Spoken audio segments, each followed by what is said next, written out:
can't waste my remaining years on someone who doesn't give me what I need anymore. My husband of 34 years announced to our 60 family members, at the surprise anniversary party, I'd spent 3 months organizing while battling cancer, crawling on my hands and knees to hang decorations when chemotherapy left me too weak to stand. My living room seemed to tilt like the world was collapsing beneath me. The same room where I'd spent yesterday afternoon arranging flowers despite my shaking hands, and the nausea that made me vomit twice while setting up his favorite dessert table. The same hands that had lovingly polished our wedding photos for display and wrapped his anniversary gift during my brief moments between chemo-induced sleep began trembling as Harold handed me divorce papers in front of everyone we'd ever loved. Around me, the decorations I'd hung while my bald head was covered in scarves, the streamers I'd put up despite my aching joints, the photo collages I'd created from my hospital bed, the anniversary cake I'd ordered using my cancer treatment meal delivery app, suddenly felt like monuments to my own stupidity. "Harold, what are you doing?" I whispered, clutching the divorce papers while 60 family members stared in shocked silence. "I'm being honest for the first time in 8 months, Lucy," Harold replied, his arm sliding around his ex-wife Patricia's waist with casual cruelty. "I can't pretend anymore that I want to spend whatever time I have left watching you deteriorate." Watching me deteriorate, while I'd been fighting stage 3 breast cancer with every ounce of strength I had, planning this celebration between radiation appointments and organizing every detail while hooked up to IV drips, Harold had been planning his escape to a life that didn't include my illness. My name is Lucille Morrison. I'm 63 years old, and this is the story of how I discovered my husband Harold had been systematically deceiving me while I funded his lies. They thought my cancer battle made me weak, that my devotion to our marriage made me blind, that my focus on survival made me an easy target. But what they didn't know was that the same leadership skills that had built church choirs for 30 years were about to expose their coordinated betrayal and help me reclaim my independence in ways they never saw coming. If this situation resonates with your soul, hit subscribe and let me know in the comments where you're tuning in from. "Harold, I've been in remission for 2 months, I said, my voice taking on the authority I'd used when directing difficult choir pieces. "The doctor said my prognosis is excellent. Remission isn't a cure, Lucy. Patricia and I have been talking, and we've decided we want to spend our golden years together, healthy and vibrant. Healthy and vibrant." While I'd been enduring chemotherapy, losing my hair, and planning this party between vomiting sessions and exhaustion so severe I could barely lift my arms, Harold had been seeking comfort from his ex-wife about how my illness was draining his vitality. But it gets worse. "Patricia, how long have you been back in Harold's life?" I asked, looking at the woman who'd been Harold's first wife 35 years ago, before he'd chosen me. "About 8 months, Patricia replied, with the smugness of someone who'd won a competition I didn't know I was in. "Right around the time Harold called me about your diagnosis. He needed someone to talk to about what he was going through." 8 months. Patricia had been comforting my husband about my cancer diagnosis while I was fighting for my life, believing Harold was my devoted partner in the battle. "Mom, what is happening?" my daughter Sarah asked, her voice cutting through the stunned silence as she stared at her father with growing horror. "Your father is divorcing me at our anniversary party," I said, the words feeling surreal as they left my mouth. "The party I planned while undergoing cancer treatment." 3 months, I whispered, the number hitting me like a physical blow. That's how long I'd spent planning this anniversary party while undergoing cancer treatment. 3 months of addressing invitations between chemo sessions, choosing decorations while hooked up to IV drips, and coordinating with caterers while managing medication schedules that left me barely conscious. All to celebrate a marriage that Harold had already decided to end. "Lucy, you need to understand," Patricia said, her voice dripping with false sympathy. "Harold deserves to enjoy his remaining years. He shouldn't have to spend them managing illness and medical appointments." Managing illness. The woman who'd stolen my husband was explaining to me, in front of our entire family, why my life-threatening illness made me a burden he deserved to escape. "Mom, this is insane," my son Michael said, his voice rising with anger as he stared at his father. You crawled around this house yesterday hanging decorations because you were too weak to stand. You've been planning this party from your hospital bed. Your mother has been dedicated, Harold said, his voice carrying that patronizing tone people use when they're about to justify cruelty. But Patricia and I want to travel, to be spontaneous, to live without the constant worry about medical emergencies. Without the constant worry. While I'd been worrying about surviving cancer, Harold had been worrying about how my survival was limiting his lifestyle options. The woman who'd spent 3 months crawling around her own house to create a perfect anniversary celebration while battling cancer was standing in her living room, holding divorce papers while the man she'd nearly killed herself to please explained why her illness made her unworthy of his golden years. But they'd made one crucial mistake. They'd underestimated exactly how fierce someone becomes when they've already fought death and won, and how powerful the love can be when an entire family witnesses ultimate betrayal and decides to fight back. The next morning, I sat in my home office, surrounded by 8 months of medical records, anniversary planning receipts, and phone bills that were revealing themselves as evidence of systematic abandonment during my cancer battle. The same methodical approach I'd used to organize church choir schedules for 30 years was now exposing the conspiracy that had stolen my understanding of marriage while I fought for my life.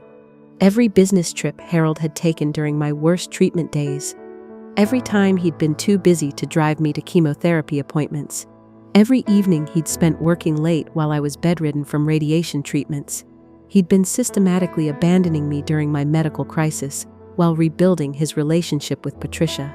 I pulled out my medical appointment calendar from the past 8 months, detailed documentation I'd kept to track my treatment schedule. The pattern was devastating. Every time I'd had a major procedure or difficult treatment day, Harold had mysteriously been unavailable, claiming work emergencies or family obligations that never seemed to involve me. But it gets worse. I found Harold's credit card statements and cross-referenced them with my treatment dates. March 15th, I underwent my first mastectomy surgery. March 16th, Harold's credit card showed charges for a romantic dinner at the restaurant where he'd proposed to me 34 years ago, except he wasn't there with me. April 22nd, I started my most aggressive round of chemotherapy. April 23rd, Harold spent $300 on flowers that never appeared in our house and hotel charges in the next town over. They'd been timing their romantic reunions around my most vulnerable medical moments, using my incapacitation to rebuild their relationship, while I believed Harold was working to support us through my crisis. My phone rang, interrupting my investigation. "Mom, it's Sarah. I've been thinking about last night, and I need to tell you something about Dad's behavior during your treatment." "What kind of behavior, sweetheart?"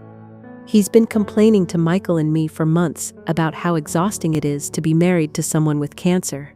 He kept saying things like, 'Your mother's illness is aging me, and I didn't sign up for this when I married her.'" Didn't sign up for this?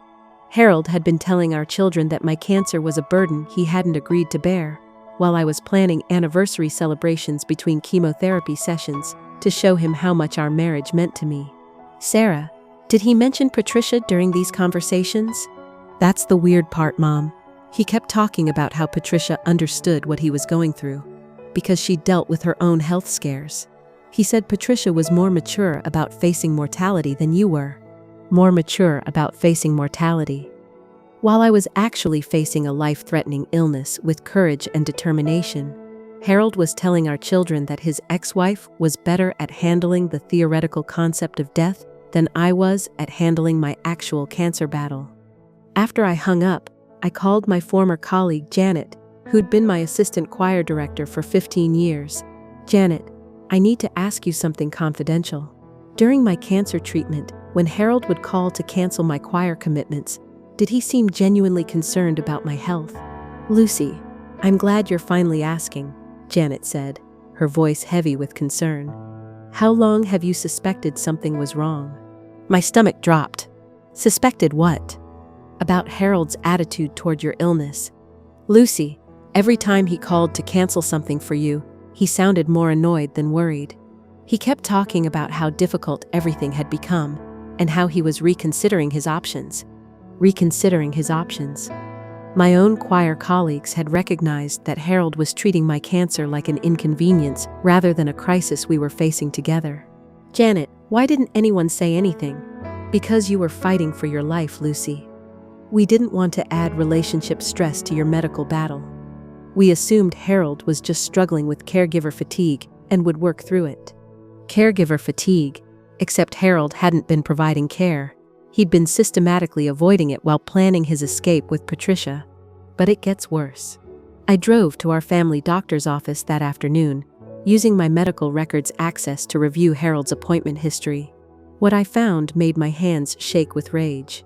Harold had been seeing Dr. Peterson regularly during my cancer treatment, not for his own health, but for what the records showed as caregiver stress counseling and relationship guidance during spouse's terminal illness. Terminal illness. Harold had been telling our family doctor that my cancer was terminal while I was responding well to treatment and maintaining hope for full recovery. The receptionist, Mrs. Chen, approached me with obvious sympathy. "Mrs. Morrison, how are you feeling? Mr. Morrison has been so worried about you. He's mentioned several times how difficult it's been to accept that your time together is limited." Limited time together. While I was fighting to extend our time together through successful cancer treatment, Harold had been telling medical professionals that our marriage had an expiration date. "Mrs. Chen, did Harold ever mention seeking support from family or friends during my treatment?" "Oh yes. He talked about reconnecting with an old friend who really understood what he was going through. He said it was such a relief to have someone who could relate to his situation." I called my attorney, Margaret Chen, who'd handled our wills and estate planning. "Margaret, I need to discuss systematic abandonment during medical crisis and asset protection." "Lucy, what's happened?" "My husband has been systematically abandoning me during my cancer treatment while reuniting with his ex-wife, telling everyone my illness is terminal, while planning to divorce me for being a burden he didn't sign up for." "Jesus, Lucy, how much evidence do you have?"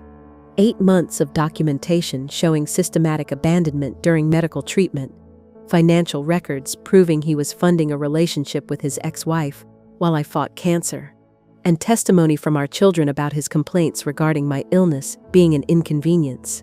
That evening, Harold came home with his usual detached expression. "How was your day, Lucy? You seemed pretty upset last night." "Upset?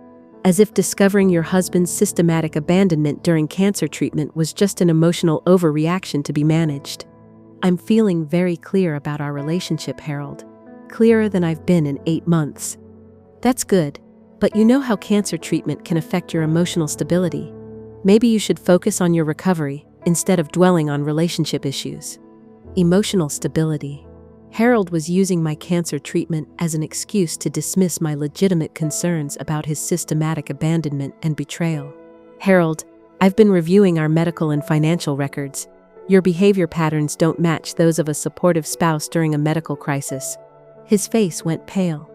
"Lucy, you're overthinking things. I've been under a lot of stress." "You've been under stress, Harold?" "I've been under chemotherapy, and I'm starting to understand exactly how you've been managing that stress." For the first time in 8 months, Harold looked genuinely afraid. The confident man who'd been planning my replacement looked like someone whose perfect abandonment strategy had been exposed by the woman whose survival had ruined his escape plan. They'd made one crucial mistake. They'd assumed that cancer treatment would override 30 years of organizational skills in recognizing when systematic patterns indicated deliberate rather than accidental behavior. That afternoon at Dr. Peterson's office, I spread 8 months of medical records across his desk, under the same fluorescent lights where Harold had been seeking caregiver stress counseling while I fought for my life. But this time, instead of discussing my treatment plan, I was analyzing evidence of systematic abandonment that had nearly destroyed my faith in marriage. "Mrs. Morrison, these appointment records are deeply concerning," Dr. Peterson said, his voice tight with professional regret. "Your husband has been describing your cancer as terminal and discussing end-of-life planning while your actual prognosis has been consistently positive." I leaned forward, studying the documentation with the same analytical eye that had organized church programs for 30 years. "Dr. Peterson, look at the timing. Every appointment Harold made with you corresponds with my best treatment days and most hopeful medical reports. So you're saying he was seeking counseling for your death while you were actually recovering? I'm saying Harold has been systematically preparing for my death while I've been fighting to live, and he's been using my cancer as justification for abandoning our marriage. But as I sat in that familiar office, surrounded by evidence I'd been unknowingly creating for months, something clicked into place that made my blood run cold. This wasn't just about Harold's reunion with Patricia, or even his abandonment during my illness. Dr. Peterson, can you pull up the timeline when Harold started these caregiver stress appointments? He scrolled through his computer records. Looks like his first appointment was the day after your initial cancer diagnosis. Why? The day after my diagnosis, while I was still processing the terror of hearing you have cancer, Harold was already seeking professional guidance on how to cope with my death, not my treatment, not my recovery, but my death. He wasn't seeking support to help me through cancer, I said, the realization hitting like a physical blow. He was seeking permission to abandon me because of cancer.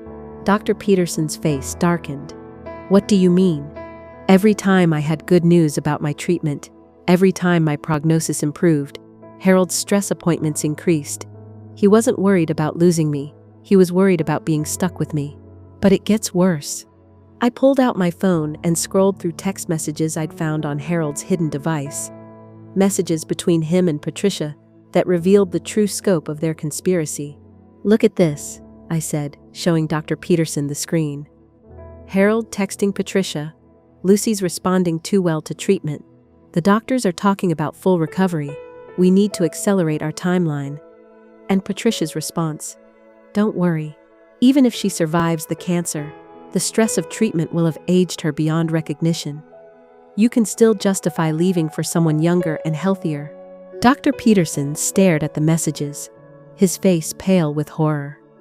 They were planning your abandonment regardless of your medical outcome. There's more, I said, scrolling to another exchange. Patricia writing, I've been researching cancer survival statistics.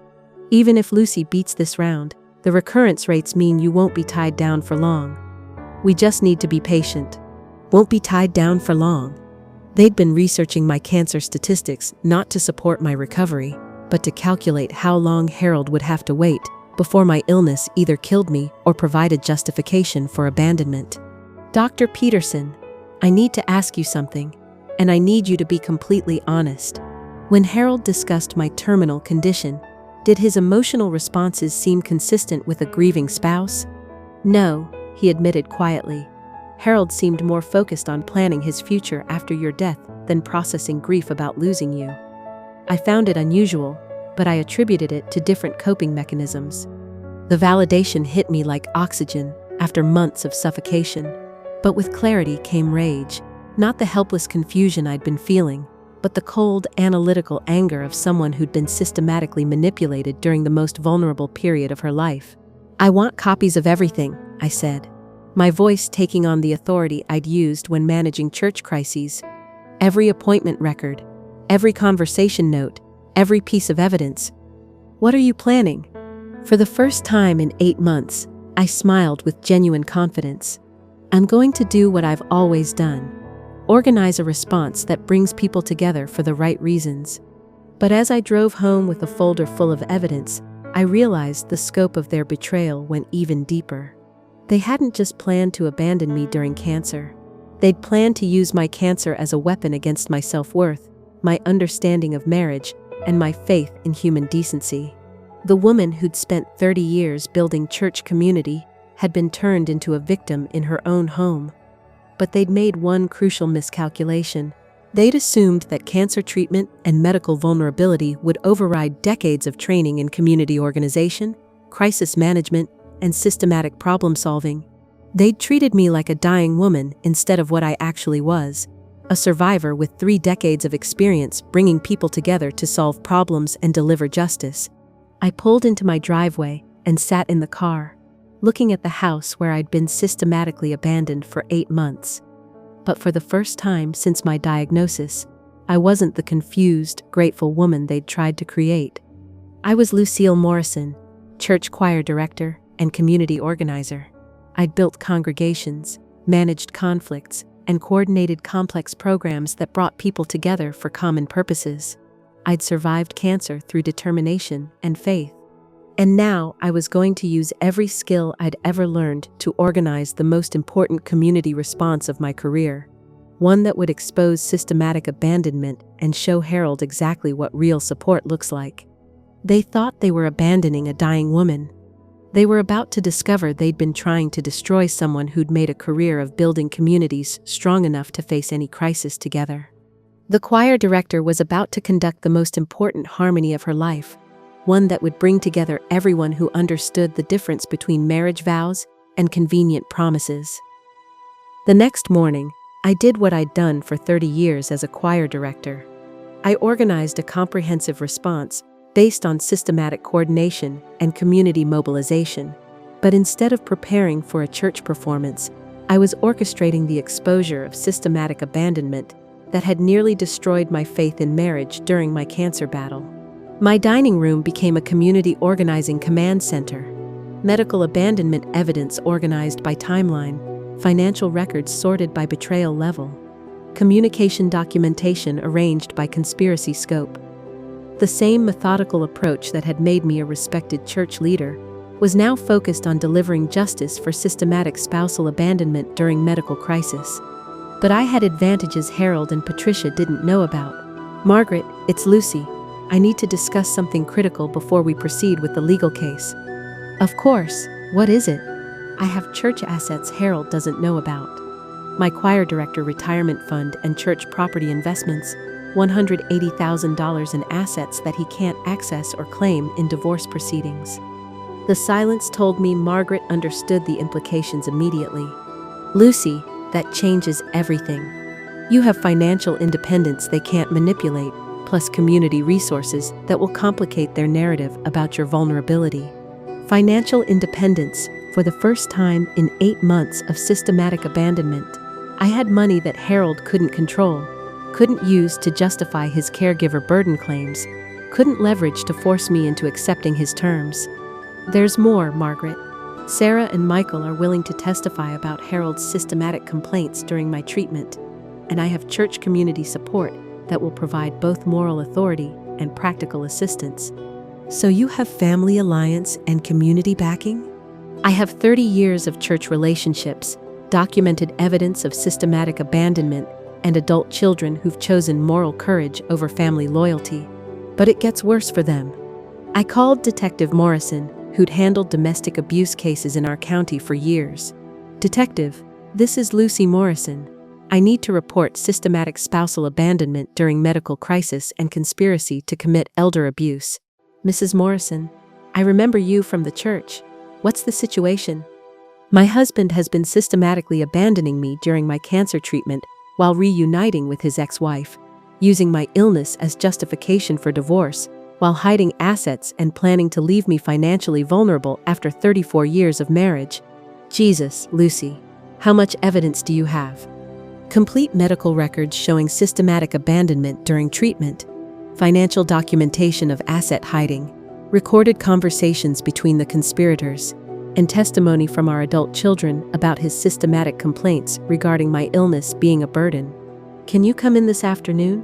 "Bring everything." That afternoon, I drove to my church, the place where I'd built my community leadership reputation over 3 decades.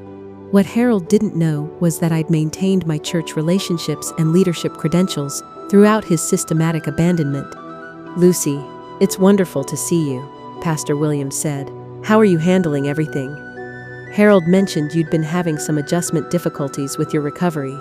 "Adjustment difficulties?" Harold had been preparing the narrative for when his abandonment was exposed, positioning me as someone having recovery problems rather than someone being systematically abandoned during medical crisis. "I'm handling my recovery very systematically, Pastor," I replied, settling into his office chair. "I need the church's help with a very serious moral crisis." "Of course. What kind of crisis?" "Systematic spousal abandonment during medical emergency. I need community support and moral authority that will hold up in both legal proceedings and public accountability." Pastor Williams's face went serious. "Lucy, Are you saying Harold has been abandoning you during your cancer treatment? I'm saying Harold has been systematically planning my replacement while I fought for my life, using my illness as justification for abandoning our marriage vows while hiding assets and building a new relationship. But my most powerful weapon wasn't just evidence, it was my community network. I called my former choir members, who'd supported me through my cancer treatment. This is Lucy Morrison. I need to organize a community response to systematic spousal abandonment and elder abuse. Lucy, what's happened? I've been the victim of systematic abandonment during medical crisis. I need community validation that my leadership abilities haven't declined, and that the abandonment I've experienced represents moral failure, not medical necessity. You have it, Lucy. You're one of the strongest leaders we've ever worked with. Anyone who abandons you during illness is showing their character, not yours. I called the church board, where I'd served for 15 years. This is Lucy Morrison. I need to report systematic moral failure and request community accountability for spousal abandonment during medical crisis. Lucy, of course, will support you. What do you need? I need moral authority and community witness that will expose systematic abandonment while protecting me from further emotional and financial abuse.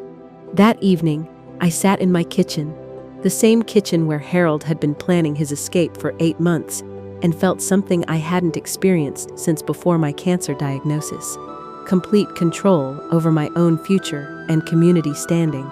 Harold came home at his usual time, carrying the same detached demeanor he'd maintained throughout my treatment. "How was your day, Lucy?" he asked, but his voice lacked the confident manipulation he'd been using for months. "Very productive," I replied, looking up from the community organizing files I was preparing. I met with Detective Morrison about spousal abandonment charges, consulted with Pastor Williams about moral accountability, and coordinated with our children about family testimony. Harold's face went ashen. Spousal abandonment charges, systematic abandonment during medical crisis, conspiracy to commit elder abuse, and asset hiding during vulnerable spouse's illness. Detective Morrison was very interested in the medical records, your conversations with Dr. Peterson, and our children's testimony about your systematic complaints. For the first time in 34 years of marriage, Harold looked genuinely terrified. The confident man who'd been orchestrating my abandonment looked like someone whose perfect escape plan had been exposed by his intended victim. "Lucy, we can work this out." "We are working it out, through legal proceedings and community accountability. Tomorrow morning you'll face the consequences of abandoning someone during their medical crisis, while our entire church community watches." The choir director had become the community organizer, and the response was comprehensive. They'd tried to abandon someone who'd spent her career building communities strong enough to face any crisis together. Now they were about to learn what happened when church leadership skills were applied to moral accountability and systematic justice. Sunday morning service at our church arrived with the same congregation that had witnessed Harold's shocking abandonment at our anniversary party just 1 week earlier. But this time, the conspirators didn't know they were walking into a confrontation orchestrated by someone who'd spent 30 years building church communities strong enough to deliver moral accountability. "Mom, you look different today," Sarah said as she walked into the sanctuary, where I'd positioned myself in the front pew with strategic precision. "More powerful." "I'm feeling very clear about today's service, sweetheart," I replied, carrying the leather folder I'd once used for choir music, but now contained evidence of systematic abandonment. "Clearer than I've been in 8 months." Harold entered with Patricia beside him, as they always did when attending church, as the concerned husband and supportive friend everyone had believed them to be. Around the sanctuary sat the same 60 congregation members who'd watched my cancer battle, church leadership, choir members, and community friends who'd prayed for my recovery while Harold systematically planned my abandonment. Before we begin worship, Pastor Williams announced from the pulpit, "Lucy Morrison has requested to address our congregation about a matter of moral accountability." Harold started to stand. "Pastor, maybe this isn't—" "Sit down, Harold." The command in my voice, amplified by the church sound system, stopped him mid-sentence. "Everyone needs to hear this." I walked to the pulpit with the same confidence I'd once used to direct Christmas cantatas. spreading my evidence across the lectern like I'd done countless times when presenting church programs. Last Sunday, Harold announced he was divorcing me because he couldn't waste his remaining years on someone who won't be here much longer. Today, I want to share what I've discovered about the 8 months leading up to that announcement. The sanctuary fell silent, but this time, the silence belonged to me. These are medical records showing Harold sought caregiver stress counseling the day after my cancer diagnosis, not to support my recovery, but to prepare for my death. I held up the documentation. These are financial records showing Harold hid assets while I fought cancer. And these are text messages between Harold and Patricia discussing my cancer statistics to calculate how long he'd have to wait before my illness justified abandoning me. The congregation members who'd prayed for our marriage were now staring at Harold and Patricia with growing horror. But it gets worse, I continued, pulling out the recorded conversations. Here's Patricia writing to Harold, "Even if Lucy beats this round, the recurrence rates mean you won't be tied down for long. We just need to be patient." Sarah and Michael, sitting in the front row, looked at their father with disgust as they heard his affair partner calculating their mother's death timeline. Pastor Williams has reviewed all evidence. Church discipline proceedings begin today for systematic abandonment of marriage vows during medical crisis. I looked directly at Harold and Patricia. The moral accountability you've avoided is being delivered now. But the most devastating moment came when I addressed the entire congregation. For 8 months, you all supported me through cancer treatment while praying for my marriage. You brought meals when I was too sick to cook, drove me to appointments when Harold was too busy, and held my hands when I was afraid. You were living out Christian love while my own husband was researching my death statistics with his ex-wife. The shame and anger on their faces was palpable, but I wasn't finished delivering accountability. Harold told our children that my cancer was aging him and that he didn't sign up for this when he married me. He complained that my illness was inconvenient while I planned our anniversary party from my hospital bed, crawling on my hands and knees to hang decorations because chemotherapy left me too weak to stand. But the most powerful moment came when Pastor Williams stepped forward. "Harold Morrison and Patricia Chen," Pastor Williams announced, "you are hereby removed from all church leadership positions and banned from church property pending repentance for the systematic abandonment of marriage vows and moral failure in the face of medical crisis." The congregation erupted in supportive applause as they realized they were witnessing not just personal justice, but moral accountability delivered by their faith community. "Harold, you have 24 hours to remove your belongings from our home," I announced to the sanctuary. "Patricia, you have forfeited any claim to respect or welcome in this community through your participation in abandoning a cancer patient." But the most meaningful moment came when the entire congregation stood in unison. "Lucy Morrison," Pastor Williams declared, "this church recognizes your strength, your faith, and your moral courage. We stand with you as you rebuild your life free from those who abandoned you during your greatest need." The church service that had been planned as Harold's comfortable escape had just become the setting for complete moral accountability and community justice.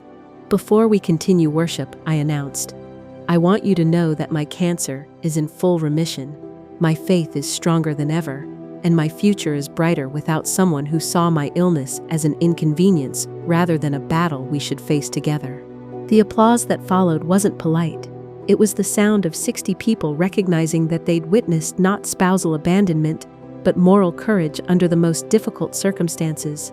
Harold and Patricia left the sanctuary in shame, while the congregation that had prayed for my recovery celebrated my complete victory over both cancer and abandonment. They'd underestimated exactly who they were trying to abandon. The choir director, who'd spent 30 years building church communities, had just applied those same skills to organizing systematic moral accountability and community justice.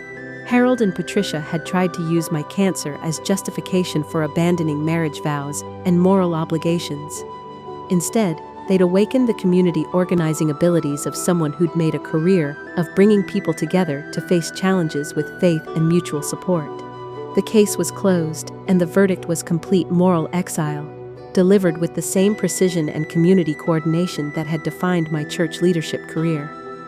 14 months later, I stood in my renovated home office, where I'd first analyzed the medical records that exposed Harold's systematic abandonment, but everything had changed. The woman who'd once questioned her own worth while being deserted during cancer treatment was gone, replaced by someone who'd reclaimed not just her health, but her entire sense of purpose in supporting others through medical crises. The legal proceedings had been swift and comprehensive. Harold faced charges for spousal abandonment during medical emergency and received no alimony, losing half his retirement assets in divorce settlement. Patricia was banned from our church community and faced social exile from our entire town. But more importantly, the entire faith community now understood exactly what had been done to Lucille Morrison.